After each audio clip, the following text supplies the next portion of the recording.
It's the end of the year. It's time to talk about favorite 4K releases for this year. I was thinking about doing just a general top 10, but there was a lot of great releases, and I didn't want to just put together a standard top 10. So I put together something that almost feels like an awards show. I have 10 different categories, and I'm choosing my favorite in each category to come up with an overall top 10 list that I am really happy with. I think these 10 encompass 2023 pretty well for me for when it comes to at least 4K releases. So we'll dive into this. This is not ranked because these are all specific types of categories. These are just my 10 favorite. Well, actually, I do overall give my overall number one, but the other 9 are just kind of on equal footing. You'll see what I mean. On this channel, I love to talk classic films quite a bit. So my very first category is going to be my favorite 4K release of a classic film. And there was a lot. There was a lot of really great ones. Rebel Without a Cause was great. We had Maltese Falcon. That was a really good 4K. There was a lot of good classic releases in 2023. A lot of them also happened to come from Kino Lorber, which is the direction I'm going with this one. This is a Kino Lorber release. I'm giving this one to Night of the Hunter, which was an incredible, incredible release. The Criterion is already fantastic, but the black levels in this, especially with the Dolby HDR, is mind-blowingly good. This movie is some of the most stunning black and white cinematography you will ever see, and it works so marvelously in 4K. It's really a wonderful release. I would never say don't get the Criterion, because the Criterion is also a wonderful release. So if that's the version you can get, go for it. But the Kino release is also fantastic. It's 4K. It gets the win for me. So yes, starting out strong with Night of the Hunter. I'm happy with that. Now we're going to shift gears to my favorite Kino Lorber, which happens to be my favorite boutique label, probably the boutique label I talk about the most. So going from classic films now to talking about Kino Lorber, very much so fits my channel right now. And I'm not going to lie, I struggled between this and the winner of this category, this. And they both get to win because best classic and best Kino Lorber release. So you will see some intermingling of categories. I gave 3 boutique labels their own section, so you might see intermingling between. But yes, I got 2 Kino Lorbers on here with this. They are both outstanding classic movies. Fantastic Kino Lorber transfers. Love them. And they both happen to be upgrades on the Criterion. So this is also, it is an upgrade on the Criterion. The Criterion is also really damn good, but this is that step above. And this has something the Criterion does not have, which is pretty cool. It comes with the 1997 TV remake on the special feature disc. That is so freaking cool because I actually bought the TV remake first. They released it. It was first time to disc, not just Blu-ray. It was first time to disc. And I bought that right away. And then they go and throw it in here just as a special feature. It's got some other good special features that have transferred over. Wonderful, wonderful release. So I could have made this entire thing just based off of Kino Lorber. I'm going to be honest. Marathon Man, that was really close. There was a lot of really great Kino Lorber 4Ks. But I did not want to just make a whole giant Kino Lorber list. So that's why I got these categories. So let's move on to the next one. So next up, we are talking special features. We're going with best 4K, jam-packed full of special features because us physical media fans like our special features. And we don't normally get too much of it with studio releases. We typically have to go towards the Criterions, the Kino Lorbers to an extent, Vinegar Syndrome, companies like that. They care about the special features. Studios, they're iffy. But there's an exception, and not only an exception, a monstrously amazing release. They knocked it out of the park and did better than a lot of boutique labels with special features. Oppenheimer. Oppenheimer is a testament to the studio can actually release something that's comprehensive and awesome instead of a bare bones release. This thing is 3 freaking discs. This thing is packed. We've got 2 documentaries, essentially. The one is basically a whole giant making of that is like 70-some minutes long, broken down into different parts. We have a documentary about Oppenheimer himself. There's other special features. There's 4 freaking hours of special features on this thing. And there is Criterion out there that came out this year that also have that. But I have to give it to Oppenheimer because a studio release absolutely crushed it, and I don't ever expect studio releases to put this much special features. It's expected with Criterion. It is not expected with a company like Universal. So freaking bravo, Universal. I do this more. Do this more. Don't just do it with, a big prestige movie like this. Give us more special features in general. We love this type of stuff, so this was amazing. I know a big part of this is because of Christopher Nolan. He wanted this to be the reference to his movie. He wants people to watch the disc, and I am all behind you, Christopher Nolan. I am totally there. But I would also like other directors, other filmmakers, and the studio themselves to care as much as Christopher Nolan seemed to with the special features. So, yes, Oppenheimer, well deserved. This is a phenomenal 4K. Next up is all about best packaging. And what the 4K itself matters in this. So I wasn't going to just pick the best packaging, but I'm not crazy on the movie, or the 4K was but the packaging was cool. It kind of had to checkmark all of the boxes. As a Steelbook fan, this showed up also in my Steelbook video. I cannot deny the amazingness of this freaking Fabello Steelbook. This thing, packaging-wise, especially as a Steelbook collector, is incredible. And it helps that this is a banger of a 4K. This is a tremendously good 4K. So it's not just a kind of meh 4K shoved in great packaging.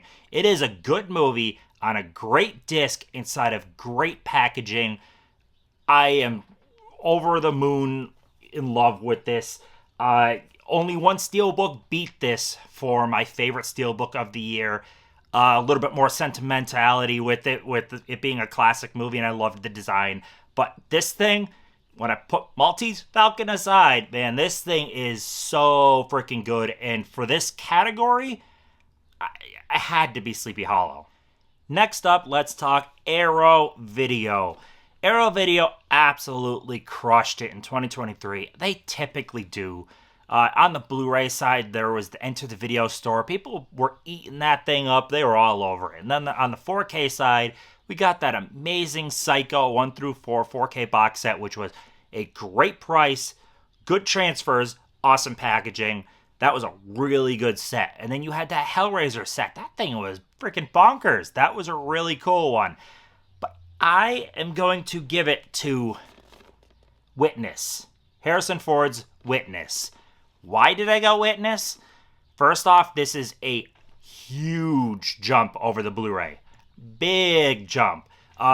This is it's a grainy movie, so no, you're not going to get the crystal clear of, say, something like Oppenheimer. Grain is present, grain is film. It's fine. I love it. It looks really damn good. But yes, there is grain. This also has lots of special features. It is an overall package. It's got the nice book and all the stuff you expect from a nice Arrow hard box.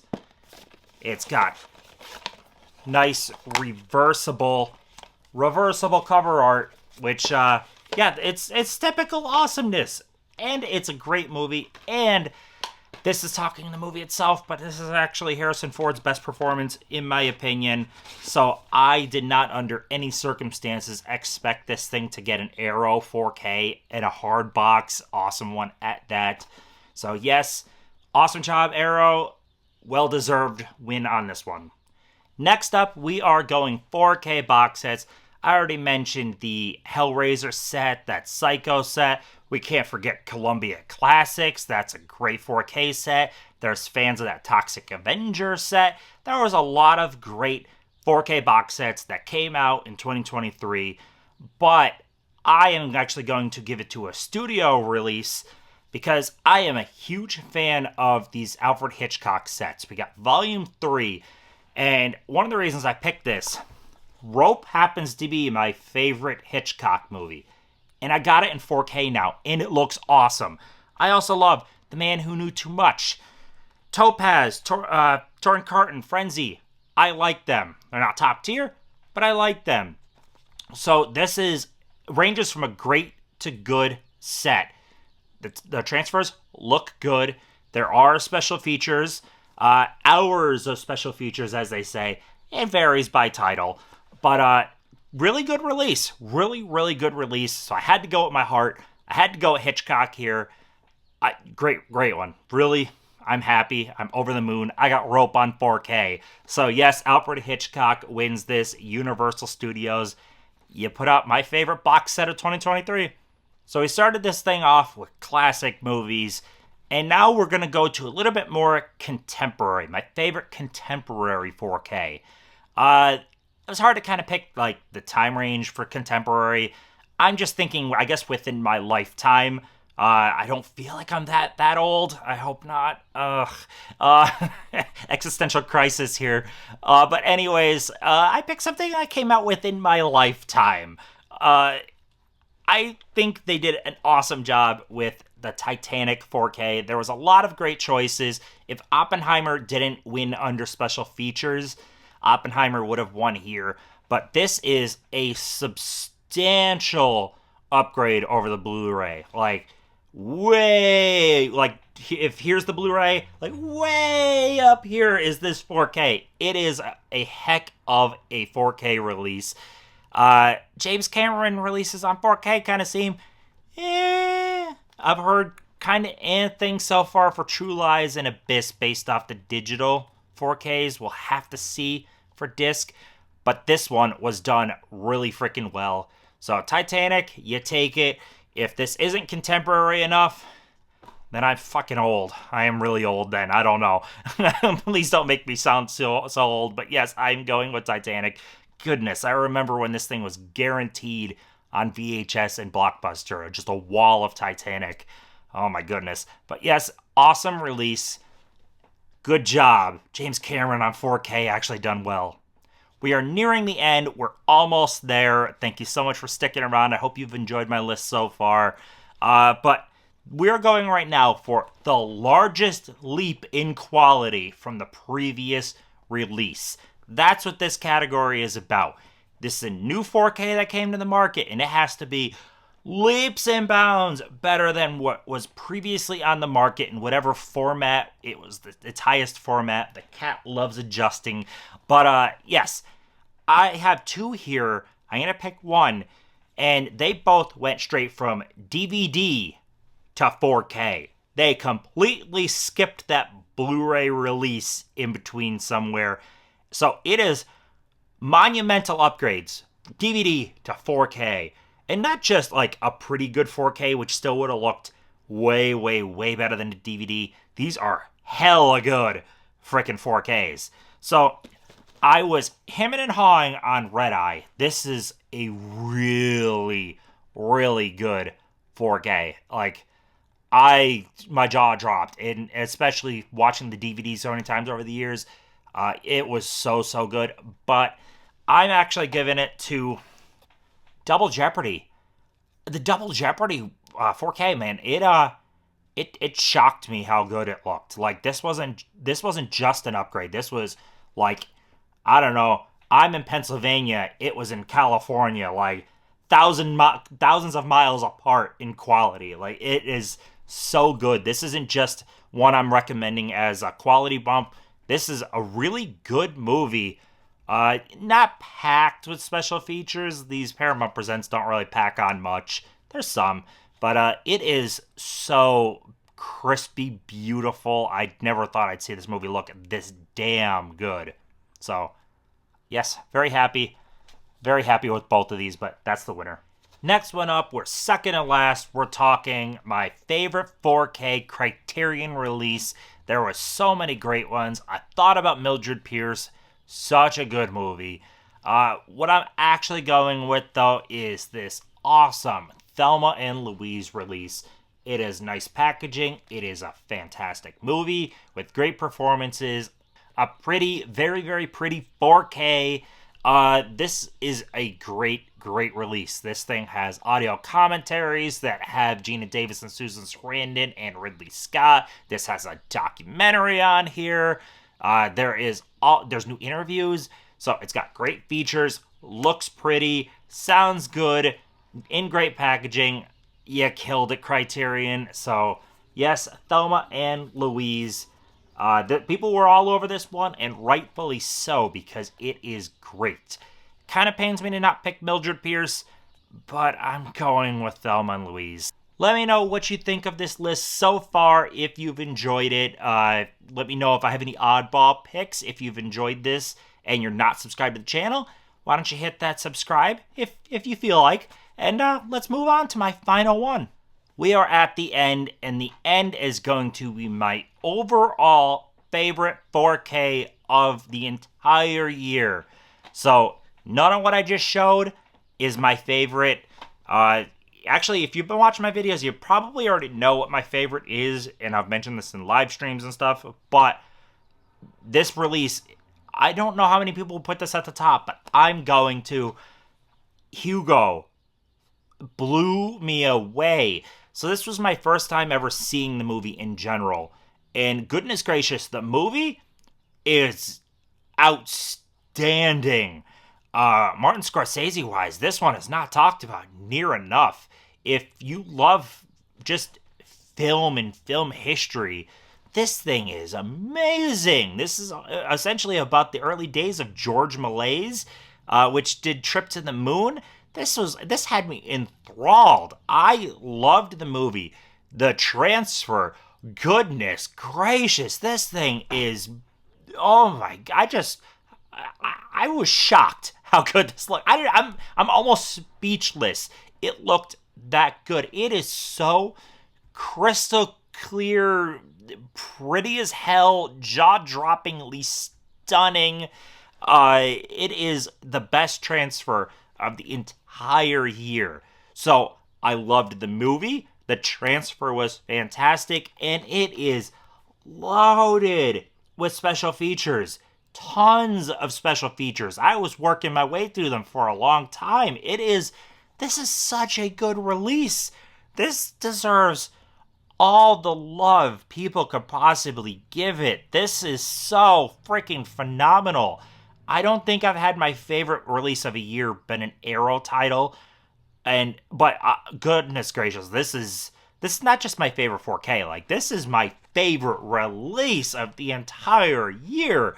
I wish I watched this movie back when it came out. Like, I fell in love with this movie. It is so good. I'm like a Hugo fanboy, and I'm finding out about this movie over a decade after it came out. For some reason, I thought it was one of those like generic, I don't know, like YA fantasy type movies that were coming out around this time. And it's not. It's such a love letter to film. Oh my god. And it's so pretty. So yes, Hugo is my overall winner. Newton, do you agree? Yeah, you agree, right? Hugo. Yep, he agrees. So yes, there we have it. That is my top 10 4Ks of the year, done in a little bit of award style. I actually had fun choosing it this way, so I wasn't just going and picking a whole ton from the same boutique labels. This gave me a very varied list. I enjoyed this. I hope you enjoyed this. So yeah, let me know your top 10 down below. I've been watching other people's top 10s. There's been great stuff on them. But yes, like, comment, subscribe, and I will see you in the next one.